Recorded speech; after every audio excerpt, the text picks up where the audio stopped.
Hello, everyone. I'm Fozzie or Cam, and I'm here as always with my co-host Will. How are you doing today, Will? I'm doing great, Cam. How about you? I'm doing fantastic. We have a great episode planned for everyone today. A lot of things to touch on. Today, I do want to mention the Oscars, obviously, but I think some of it I want to save, just because I want to watch even more of all the nominated films, so I can even be more knowledgeable when it comes to the Oscar-nominated films this year. But we're gonna briefly touch on that. We're gonna have a segment all on that new, well, not new now, that Karate Kid trailer that we just want to break down even more. Um, yeah, we're huge fans of Karate Kid and Cobra Kai over here, so yeah, we're all super excited for that movie. So we're gonna touch on that. We're also gonna talk about Ted Lasso season 4. Should it exist? Probably not. But that's a conversation for later in the episode. So yeah, we got a lot of good stuff to talk about today. Um, but right off the bat, you know what I mean.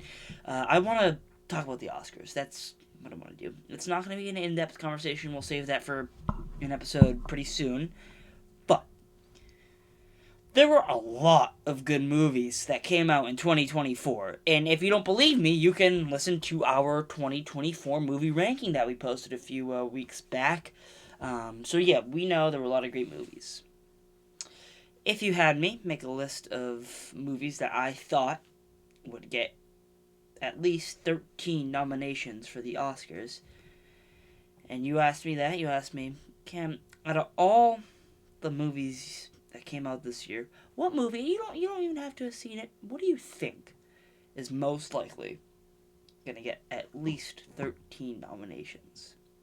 You know what I wouldn't have said? Amelia Perez. What are we, I mean, alright.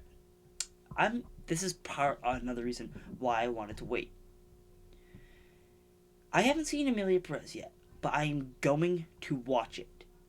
And it's probably going to be an anger watch, so I'm going to have to try to clear my mind a little bit before watching it, just to, calm myself down and not go into it expecting to despise it.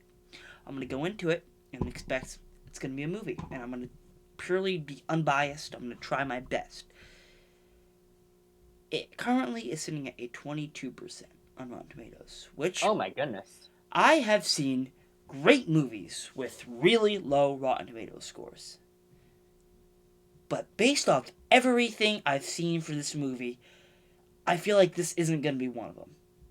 And I'm telling you, if it wins the majority of what it was nominated for, I'll struggle to value anything the Oscars have to say. There's I think I should say this. I just don't think a movie should be nominated 13 times, especially when it's probably just a mediocre movie. But I'm gonna see for myself. Probably tonight, actually, I'm gonna watch it and I'll give my full thoughts on Amelia Perez next episode. But right now, I'm just not happy with it. I also thought Challengers, which everyone said was great, which is also on the bucket list. I'm surprised that didn't get as many nominations as I thought it would. Doom 2, snubbed, essentially. Not a lot of awards there. Dennis Villeneuve, legendary director, barely gets any credit, I guess. So, yeah, I'm not too happy with the Academy right now. But, I want to dive deeper into that in a further episode. But, surface level, Will, how do you feel about these Oscar nominations? Yeah, so I mean, like you, there are, a lot of other films that I have to check out.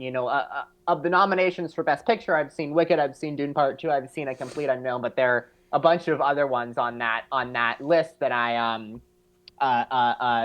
could still check out. But, I agree with so many of the things you were saying there, and just to add on a few more things that I found noteworthy. I think sometimes there could be multiple actors who give great performances in a film, you know um, but it's impossible for them all to be nominated. For example, Yeah. last year, I think you could have easily made the case that Matt Damon should have been nominated for Best Supporting Actor in Oppenheimer, but he wasn't. Robert Downey Jr. was in Killers of the Flower Moon. You could have easily said that Leonardo DiCaprio should have been nominated for Best Actor, but he wasn't, but Robert De Niro was. So when I look at the Best Supporting Actress category this year, I'm like, okay, there's a lot of films out there, and the Academy probably doesn't want to nominate, two people from the same film. They probably want to try and have actors represent multiple films and not put a bunch of attention on just one. But I will say, I did notice that for the Best Supporting Actress category, Monica Barbaro got nominated for A Complete Unknown, but Elle Fanning did not. And I thought Monica Barbaro was fantastic in A Complete Unknown, but I thought Elle Fanning's performance was equally strong, and I believe she played as pivotal a role as Monica Barbaro did in that film.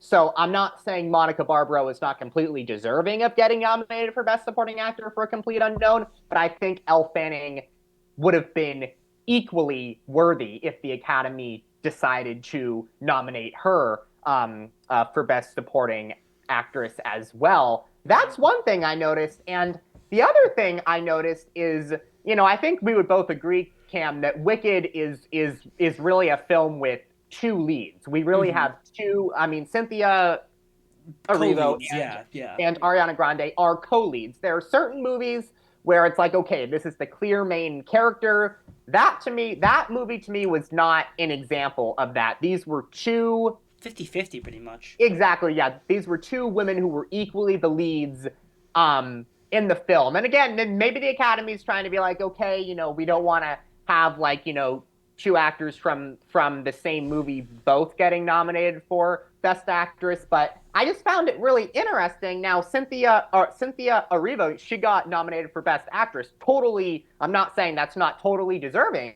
but I looked at Best Supporting Actress and I saw Ariana Grande, and I was like, wait a second, that is not a performance that should have been nominated for Best Supporting Actress. She had equal screen time. She gave a performance that should have been nominated for Best Actress instead of Best Supporting Actress. So, as I said, maybe the Academy was like, we want to try to represent, actors and, yeah, like we want to try to represent actors from multiple films. But I just found it really interesting that Ariana Grande was nominated for Best Supporting Actress when she had equally as much screen time as her fellow castmate in the film who got nominated for Best Actress. So I just thought that was really interesting. If I'm Ariana Grande right now, I'd be sitting back going, I was clearly like, this was clearly a film with two characters who were equally the leads, and yet for some reason the Academy decided to have me for Best Supporting Actress instead. So I just thought that was kind of weird. Yeah, I definitely see what you mean there. And it is weird because they do nominate two people from the same film a few times in this batch of Oscar nominations, which is Weird. why I definitely think it's weird. Yeah. That's like you said, equal screen time. I don't know. I think that's. I think one of them is gonna win. That's what I think. Oh I yeah. think at least one of them is going to win. And I also think they maybe want to give a chance for both of them to win, possibly. They Sure. want Yeah. them pitting themselves against each other, which could actually be part of the whole marketing scheme. They don't want these people going against each other and butting heads. No, they don't want that. So they put Ariana, who I think has slightly less screen time than Cynthia. So I guess they decided to put her in supporting. But I get both sides of the situation there for me. But it's definitely still weird, to say the least. But like I mentioned in the intro, we're big fans of Karate Kid here on the Everything Podcast. Karate Kid Legends movie. Well, let me just start out here. First announced. Why? My first thought, Karate Kid Legends comes out, anger right away. Why are we doing this? If I were in charge of the Cobra Kai Karate Kid series, here's what I would do. I would have kept the story the same, tied up all the loose ends after season 5 and ended the show. I would have waited a few years, and then I would have came out with a Karate Kid slash Cobra Kai movie, which could possibly introduce new characters, produce a spin-off show, and or more movies. What the actual situation is, they pushed the show way further than it should have gone. Yeah. And now, I don't want to say this, but it's a way worse. It's of a way worse quality now. It's just less good. I And agree. yeah, nothing like that. And then they did something baffling. They announced a new movie with none of the characters from Cobra Kai except for Ralph Macchio. Jackie Chan, who's been told by Ralph Macchio, isn't in this universe. That's when Ralph explained the Miyagiverse. So they're going back on that. Jackie Chan movie wasn't necessarily everyone's favorite Karate Kid movie. We have this new kid at the training that we're gonna have to get attached to as an audience again, but we just got attached to a bunch of characters in Karate Kid, 6 seasons worth of characters to be exact, and none of them are gonna be used. None of them, not even the main character of that show, Johnny Lawrence, is gonna be used. Right? We just get attached to basically a whole new batch of characters except for Jackie and Ralph, and then poster. I see it. Wow. It's a cool poster. I mean, it still didn't get my hopes up. Not even close to got my hopes up. It just made me more interested. And not Right. really interested in a good way. I just wanted to see what they'd even try to do. Then the trailer comes out, and I don't even want to say the plot is what blew me away. It's just the way the story is looking. The way it looks, the way it feels, the dialogue from the trailer is different than what I would think. There's way more style, which is really weird because this is a first time, at least a first time major movie director here, and it looks great. The action looks great, and the story from what we know so far is super compelling. And yeah, obviously it shares similarities to other Karate Kid products, but like obviously it's the same universe. I mean, I don't know what you can't really use that as a criticism in the Karate Kid series. So what I'm trying to say essentially is that this trailer, the Karate Kid Legends trailer, blew my expectations out of the water. I don't want to say I was completely starstruck and put in awe by that trailer because I wasn't, but my expectations went way up in a good way, and I started to get excited for this movie, and I still am excited for this movie, and I'm actually looking forward to watching it now, which I didn't before, so it served its purpose as a trailer. Um, yeah, I mean, this completely subverted my expectations, and I do say it a lot on the podcast. I said it with Agatha. I usually say when something looks bad, I'll say the trailer looks horrible, but then I'll say I can't fully judge it because I haven't seen it. This goes both ways here, though. It looks really good, but it might not be. I have to see it still, you know what I mean? And could it could go both ways, you know what I mean? But Will, I know you're even more positive about this trailer than I was, so why don't you give our audience your thoughts on the Karate Kid Legends trailer? Yeah, so I mean, like you, my journey with this movie has been so fascinating because I mean, first of all, this movie's existence is what made me go and even watch the 2010 Karate Kid remake because I had I had no desire to, but then when it got announced Ralph Macchio, Jackie Chan doing a Karate Kid movie together, I was like, okay, I'm gonna have to watch that now to get to know Mr. Han, the the character played by Jackie Chan, and the movie was just okay. I didn't think it was anywhere near the quality of the original film, and I just had a bunch of fears initially. I was like, oh, this could be such a money grab. I could just see Sony going, oh, Cobra Kai is really popular, so we're gonna have Ralph Macchio and Jackie Chan in a new movie. We'll have a new kid, and we'll just follow the same storyline, and that'll make a bunch of money for us as a studio. I could have just so seen Sony having that mindset. And then, since the 2010 Karate Kid movie is a remake, there are a lot of scenes that play out similarly to the original Yeah. 1984 Karate Kid movie. So I'm like, first of all, I have to kind of suspend my disbelief that Daniel LaRusso and Mr. Han even exist in the same world. Um, and then, so I already had those fears, and then I found out that the title was Karate Kid Legends, and I was just like, could you have come up with anything more creative than It's the that? most generic name, I will I say. get it's like Jackie and Ralph, but I was like, can you come up with anything more creative than that? I was also like, look, Jackie Chan, is a legend, obviously, in terms of martial arts films, but I'm like, no, he's not a Karate Kid legend. Ralph Macchio is a Karate Kid legend. I For saw sure, some yeah. headline from People magazine talking about this movie, and they were like, Karate Kid Legends starring franchise icons Ralph Macchio and Jackie Chan. And I was like, no, that is totally inaccurate. Do not try to sell me that Jackie Chan is a Karate Kid legend because that is just totally inaccurate. So I just had all these things to where I was just like, oh no, like how bad could this be? I know Ralph Macchio is very faithful to the Daniel LaRusso character and wasn't gonna be in a project that wasn't faithful to Daniel, but I was just like, I just had so much reason to be concerned.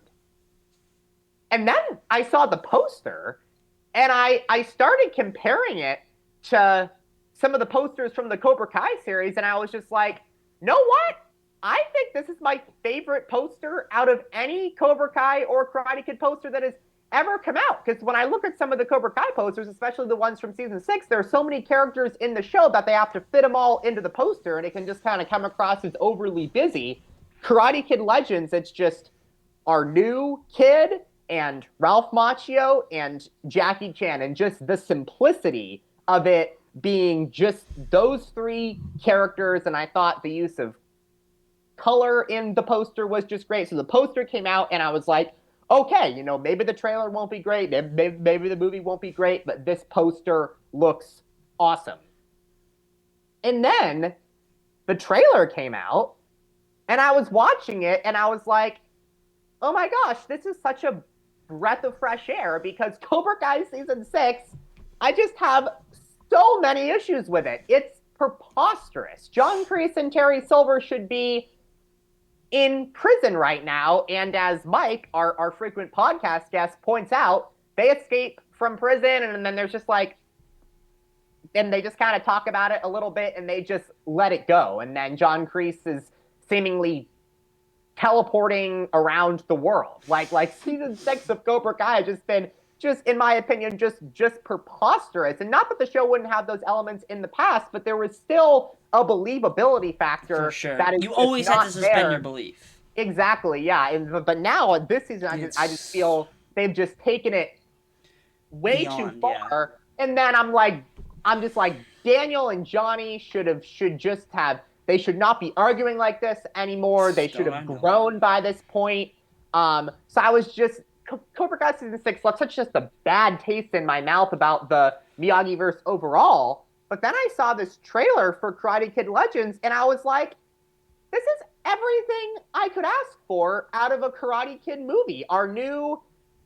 Now, what's interesting is we have a karate and kung fu kid as the lead of this film. Because what's weird Yeah. is the 2010 movie is called The Karate Kid. It's kung fu that they do in that movie. So I should really say our kung fu and karate kid, played by an actor named Ben Wong, looks like a character that I'm gonna be able to get behind. And then Ralph Macchio and Jackie Chan, seeing them interact in the trailer, I'm like, this is just so well done how they're doing it. Now, I've read that they were trying to make Mr. Miyagi's house and the Miyagi-Do dojo look more like it looked in the original film. I would say my only issue with the trailer is when I saw the Miyagi-Do dojo, I was just like, this looks totally different than it did in Cobra Kai. So that's another area where I'm going to have to suspend my disbelief.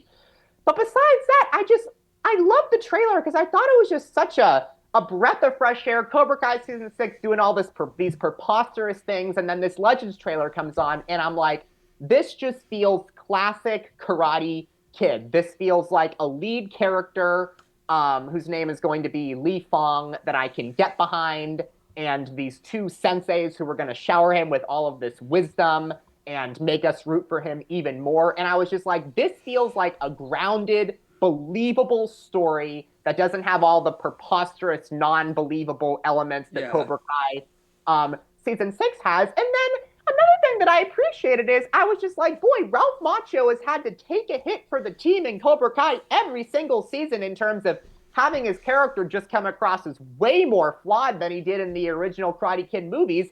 And yet when I saw him in this trailer, I was like, oh, for once they're having Daniel look like a wise mentor. And it seems like for once he might have a movie where he doesn't have all these, flawed, annoying aspects, and he actually mentors this new kid and gives him great advice. And he and Jackie Chan's character, Mr. Han, get along really well together and make a great team. So I would say just what I loved about it was just how it just felt believable compared to the non-believability of Cobra Kai season 6.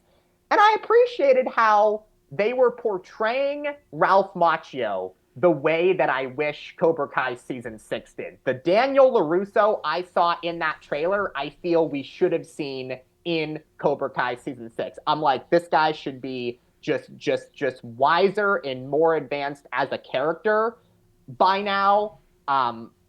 Cobra Kai season 6 didn't do that, but it seems like Karate Kid Legends could take the Daniel LaRusso character to a place that I feel Ralph Macchio is so deserving of having the character come to after having to take a hit for the team and have him come across as so flawed for now 6 seasons. Yeah, definitely. And I'm mainly interested in seeing how they handle the Cobra Kai stuff, both Yeah, in Cobra Kai season 6, the final part that's going to be coming out pretty soon, and in the movie. There's a few years between them taking place, right? exactly. Yeah, yeah, yeah. It takes place, yeah, 3 years Yeah, that's after what I Cobra thought. Kai So season 6. that'll Yeah, definitely be interesting to see if it's even mentioned. Hopefully it is, just for continuity's sake, just to let everyone know it's the same world. yeah. I think that would just be a sensible thing to do for them. But now I just want to. We got to talk about something Yeah, upsetting. So yeah, the Super Bowl, right? yeah. The most watched sporting event, right? I feel like that's the thing that people say about it. Um, Chiefs and the Eagles, right? Yep. Yeah. Super Bowl So rematch of a couple of years ago. yeah, is there even a point? Is there even a point to making the predictions? Because that's what we've always done. We've come out here, Yeah. and whenever there's a Super Bowl, and we made our predictions. We know exactly what is going to happen. We do. We know everything that is going to happen. The Chiefs are gonna win the Super Bowl. Yeah. They're gonna get the three-peat. There's no way that they don't. And I have always been against the idea that the NFL favors the Chiefs. And I still am. But I didn't think this podcast would come to this. I can't. This is a take. This is a take. I don't necessarily think it's true. This could be. They could be using Taylor Swift as a marketing strategy to get more money. Blah blah blah. I'm seriously pondering at this point. That could be the NFL strategy. To use Taylor Swift and Travis Kelce and Patrick Mahomes as brands, not as players, to boost the numbers in the league.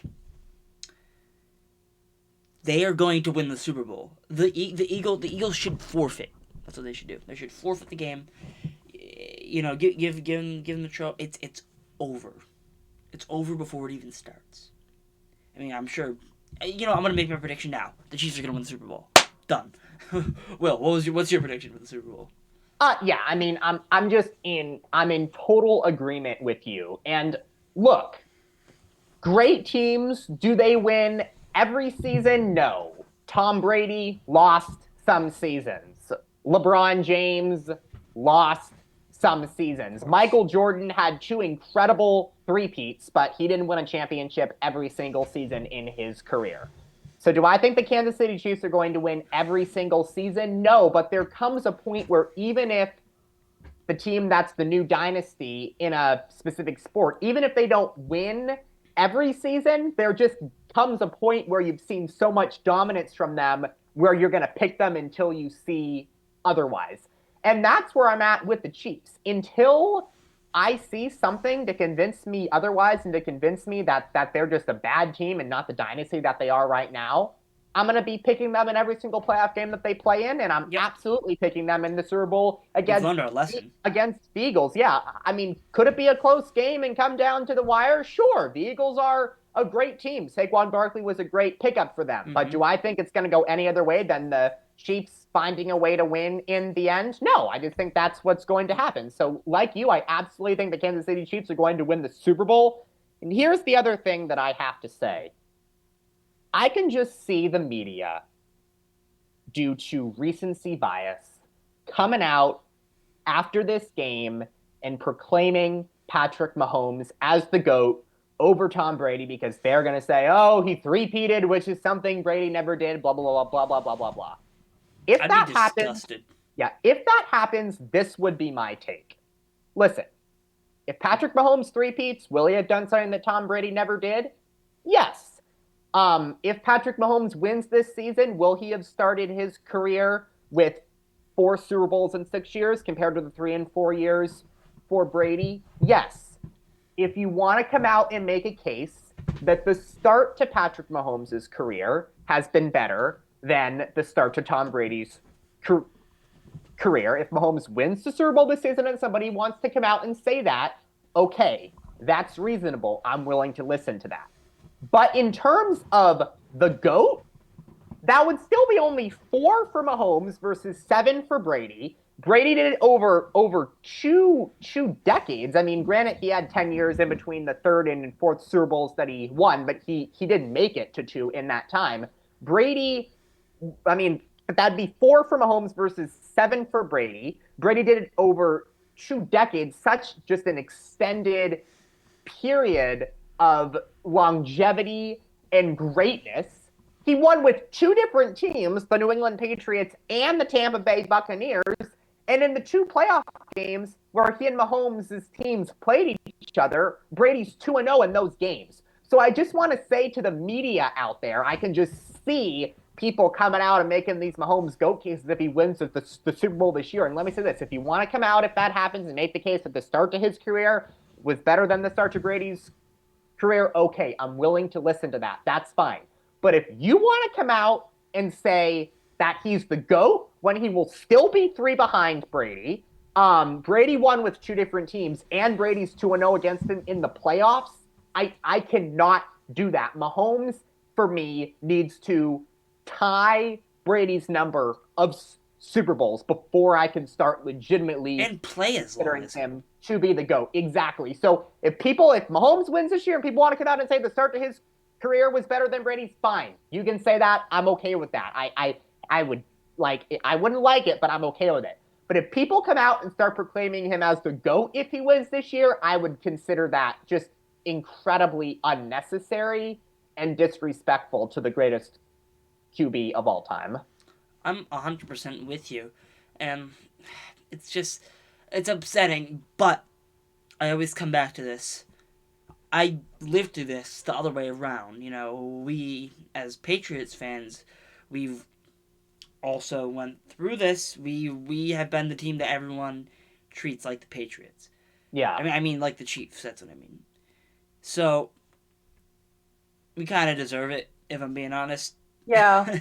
We especially deserve it. I'm not gonna speak for, I don't know, maybe those Steelers fans, those poor Jets fans. I'm not gonna speak for them, but as New England fans, there's only so much we can say without it being flipped back on us because the same thing happened with us, and everyone hated us. That's just how it is. Yeah. So, we know what's gonna happen in the Super Bowl. The Chiefs are gonna win,